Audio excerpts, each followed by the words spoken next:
Assalamualaikum warahmatullahi wabarakatuh. Perkenalkan, saya atas nama Hilda Mahir, jurusan Manajemen Ilmu Ekonomi Nobel Makassar.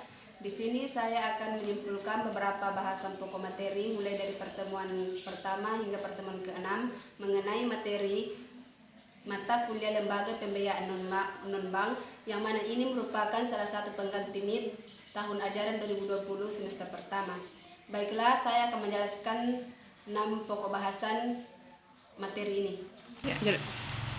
Di sini saya buat dalam bentuk PowerPoint, teman-teman. Pertama saya akan menjelaskan tentang pasar modal. Pasar modal atau capital market merupakan pasar untuk berbagai instrumen keuangan jangka panjang yang bisa diperjualbelikan, baik surat utang, equity, reksadana, instrumen derivatif maupun instrumen lainnya. Pasar modal merupakan sarana pendanaan bagi perusahaan maupun institusi lain, misalnya pemerintah, dan sebagai sarana bagi kegiatan berinvestasi. Dengan demikian, pasar modal memfasilitasi berbagai sarana dan prasarana kegiatan jual beli dan kegiatan terkait lainnya. Manfaat pasar modal. Bagi emiten, pasar modal memiliki beberapa manfaat antara lain. Pertama, jumlah dana yang dapat dihimpun berjumlah besar. Kedua, dana tersebut dapat diterima sekaligus pada saat pasar perdana selesai.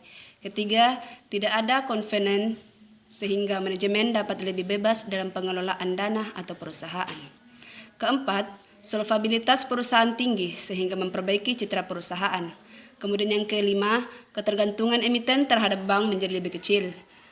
Untuk manfaat bagi investor, yang pertama, nilai investasi berkembang mengikuti pertumbuhan ekonomi. Peningkatan tersebut tercermin pada meningkatnya harga saham yang mencapai capital gain. Kedua, memperoleh dividen bagi mereka yang memiliki atau memegang saham dan bunga yang mengambang bagi pemenang obligasi. Ketiga, dapat sekaligus melakukan investasi dalam beberapa instrumen yang mengurangi risiko. Untuk selanjutnya, lembaga dan struktur pasar modal Indonesia.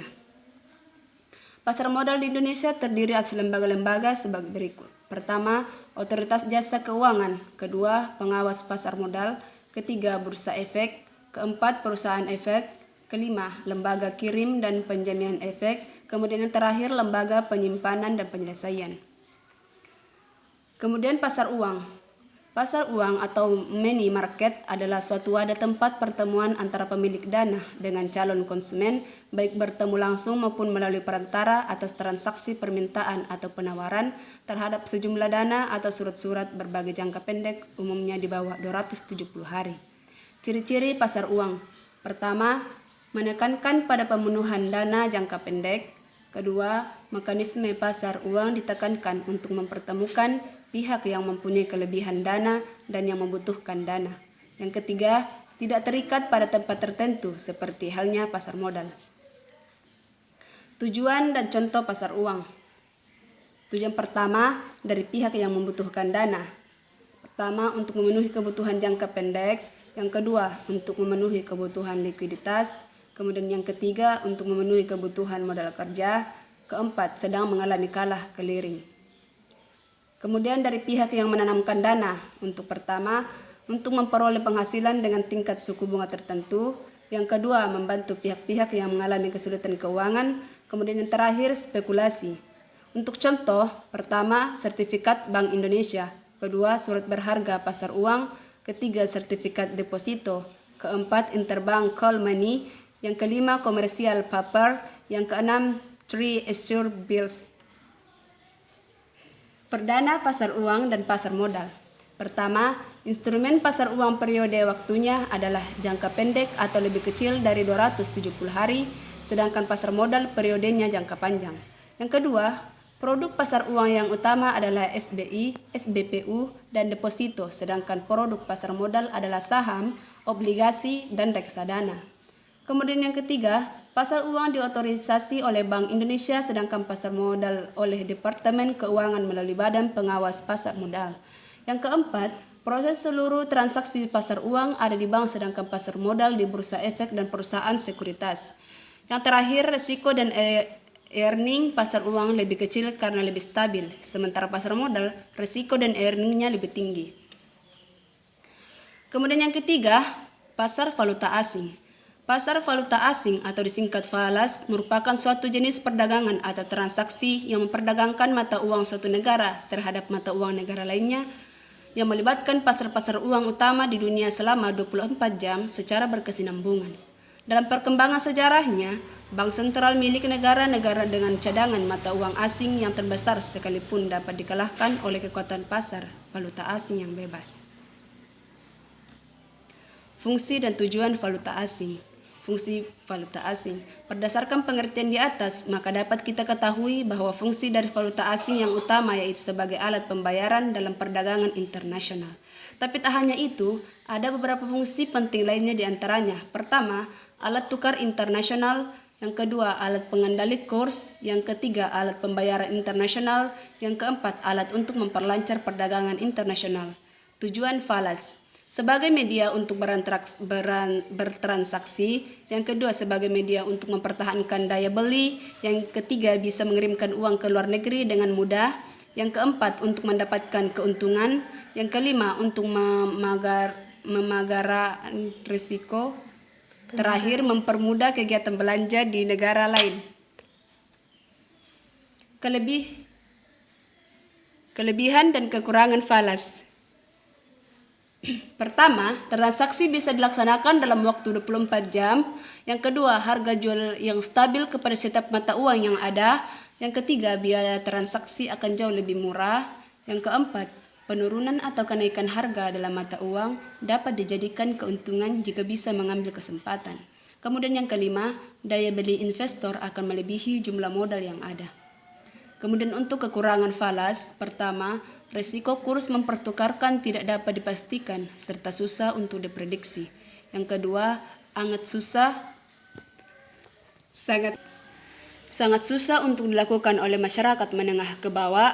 Kemudian yang ketiga, asal negara akan menjadi pengaruh kesuksesan sebab adanya risiko yang timbul sebab campur tangan dari pemerintah dalam mata uang yang diperdagangkan. Untuk selanjutnya, pegadaian. Menurut Kitab Undang-Undang Hukum Perdana Pasal 1150, gadai adalah suatu hak yang diperoleh seorang yang mempunyai piutang atas suatu barang bergerak. Barang bergerak tersebut diserahkan kepada orang yang berpiutang oleh seorang yang mempunyai utang atau oleh seorang lain atas nama orang yang mempunyai utang. Seorang yang berutang tersebut memberikan kekuasaan kepada orang berpiutang untuk menggunakan barang bergerak yang telah diserahkan untuk melunasi utang apabila pihak yang berhutang tidak dapat memenuhi kewajibannya pada saat jatuh tempo. Perusahaan Umum Pegadaian adalah satu-satunya badan usaha di Indonesia yang secara resmi mempunyai izin untuk melaksanakan kegiatan lembaga keuangan berupa pembiayaan dalam bentuk penyaluran dana ke masyarakat atas dasar hukum gadai seperti dimaksud dalam Kitab Undang-Undang Hukum Perdata Pasal 1150 di atas. Keuntungan pegadaian. Keuntungan perusahaan pegadaian jika dibandingkan dengan lembaga keuangan bank atau lembaga keuangan lainnya, yaitu pertama, waktu yang relatif singkat untuk memperoleh uang, yaitu pada hari itu juga. Hal ini disebabkan prosedurnya yang tidak berbelit-belit. Kemudian yang kedua, persyaratan yang sangat sederhana sehingga memudahkan konsumen untuk memenuhinya. Ketiga, pihak pegadaian tidak mempermasalahkan uang tersebut digunakan untuk apa, jadi sesuai dengan kehendak nasabahnya. Prosedur peminjaman. Pertama, nasabah datang langsung ke pegadaian untuk mendapatkan informasi tentang pegadaian seperti barang jaminan, jangka waktu pengembalian, jumlah pinjaman, dan bunga pinjaman.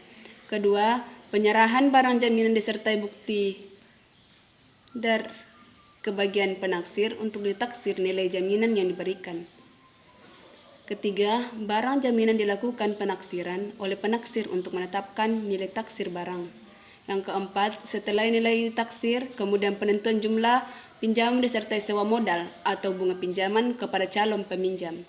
Kemudian yang kelima, jika nilai disetujui oleh nasabah, maka barang jaminan ditahan dan pegadaian akan mengeluarkan surat bukti gadai.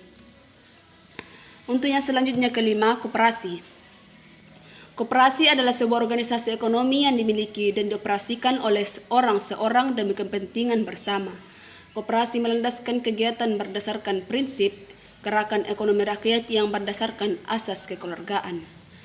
Kemungkinan koperasi untuk memperoleh keunggulan komparatif dari perusahaan lain cukup besar mengingat koperasi mempunyai potensi kelebihan antara lain pada skala ekonomi aktivitas yang nyata, faktor-faktor perekonomian, dan lain-lain. Jenis koperasi. Ada beberapa jenis koperasi. Pertama, koperasi primer ialah koperasi yang minimal memiliki anggota sebanyak 20 orang perseorangan. Kemudian yang kedua, koperasi sekunder adalah koperasi yang terdiri dari gabungan badan-badan koperasi serta memiliki cakupan daerah kerja yang luas dibandingkan dengan koperasi primer. Koperasi sekunder dapat dibagi menjadi koperasi pusat, gabungan koperasi, dan induk koperasi. Jenis koperasi menurut status keanggotaannya. Pertama, koperasi produsen adalah koperasi yang anggotanya para produsen barang atau jasa dan memiliki rumah tangga usaha. Kemudian yang kedua, koperasi konsumen adalah koperasi yang anggotanya para konsumen akhir atau pemakai barang atau jasa yang ditawarkan para pemasok di pasar. Jenis koperasi menurut fungsinya. Pertama, koperasi pembelian atau pengadaan atau konsumsi adalah koperasi yang menyelenggarakan fungsi pembelian atau pengadaan barang dan jasa untuk memenuhi kebutuhan anggota sebagai konsumen akhir. Di sini, anggota berperan sebagai pemilik dan pembeli atau konsumen bagi koperasinya. Yang kedua, koperasi penjualan atau pemasaran adalah koperasi yang menyelenggarakan fungsi distribusi barang atau jasa yang dihasilkan oleh anggotanya agar sampai di tangan konsumen. Di sini, anggota berperan sebagai pemilik dan pemasok barang atau jasa kepada koperasinya. Kemudian yang ketiga, koperasi produksi adalah koperasi yang menghasilkan barang dan jasa di mana anggotanya bekerja sebagai pegawai atau karyawan koperasi. Di sini, anggota berperan sebagai pemilik dan pekerja koperasi. Kemudian yang keempat, koperasi jasa adalah koperasi yang menyelenggarakan pelayanan jasa yang dibutuhkan oleh anggota, misalnya simpan pinjam, asuransi, angkutan, dan sebagainya. Di sini, anggota berperan sebagai pemilik dan pengguna layanan jasa koperasi. Apabila koperasi menyelenggarakan suatu fungsi disebut koperasi tunggal usaha, sedangkan koperasi yang menyelenggarakan lebih dari satu fungsi disebut koperasi serba usaha. Fungsi dan peran koperasi Indonesia. Menurut Undang-Undang Nomor 25 Tahun 1992 Pasal 4 dijelaskan bahwa koperasi memiliki fungsi dan peranan antara lain, yaitu mengembangkan potensi dan kemampuan ekonomi, anggota dan masyarakat, berupaya mempertinggi kualitas kehidupan manusia, memperkokoh perekonomian rakyat, mengembangkan perekonomian nasional, serta mengembangkan kreativitas dan jiwa berorganisasi bagi pelajar bangsa. Yang keenam, asuransi. Asuransi adalah pertanggungan atau perjanjian antara dua belah pihak, di mana pihak suatu berkewajiban membayar iuran atau kontribusi atau premi. Pihak yang lainnya memiliki kewajiban memberikan jaminan sepenuhnya kepada pembayar iuran atau kontribusi apabila terjadi sesuatu yang menimpa pihak pertama atau barang miliknya sesuai dengan perjanjian yang sudah dibuat. Istilah diasuransikan biasanya merujuk pada segala sesuatu yang mendapatkan perlindungan. Dasar hukum asuransi. Asuransi dalam Undang-Undang Nomor 2 Tahun 1992. Asuransi dalam Undang-Undang Nomor 2 Tahun 1902 tentang usaha perasuransian adalah perjanjian antara dua pihak atau lebih, di mana pihak penanggung mengikatkan diri kepada tertanggung dengan menerima premi asuransi untuk memberikan pergantian kepada bertanggung karena kerugian, kerusakan atau kehilangan keuntungan yang diharapkan atau tanggung jawab hukum pihak ketiga yang mungkin akan diderita tertanggung, yang timbul dari suatu peristiwa yang tidak pasti atau memberikan suatu pembayaran yang didasarkan atas meninggal atau hidupnya seseorang yang dipertanggungkan. Badan menyalurkan risiko disebut tertanggung dan badan yang menerima risiko disebut penanggung. Perjanjian antara kedua badan ini disebut kebijakan. Ini adalah sebuah kontrak legal yang menjelaskan setiap istilah dan kondisi yang dilindungi. Biaya yang dibayar oleh tertanggung kepada penanggung untuk risiko yang ditanggung disebut premi. Ini biasanya ditentukan oleh penanggung untuk dana yang bisa diklaim pada masa depan, biasanya administratif dan keuntungan. Terima kasih. Itulah tadi penjelasan dari kesimpulan materi pembiayaan non-bank. Kurang dan lebihnya mohon dimaafkan. Assalamualaikum warahmatullahi wabarakatuh.